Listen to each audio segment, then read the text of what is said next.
वैष्णवी गजानन पालक. मी यशवंत चांदी सावंत विद्या मंदिर या शाळेत इयत्ता 9वी मध्ये शिकत आहे.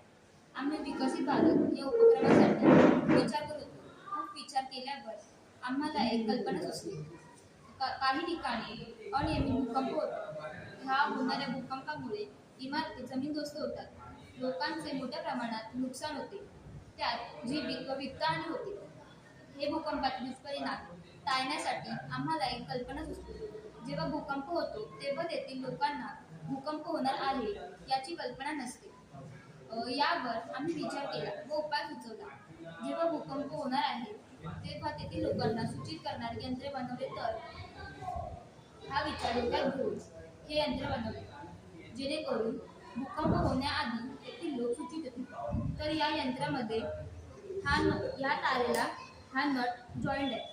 जेव्हा हा नट या पिनला टच होईल तेव्हा इथे बजर वाजेल. म्हणजे जेव्हा भूकंप होईल तेव्हा हा बजर वाजेल आणि लोक सूचित होतील. धन्यवाद.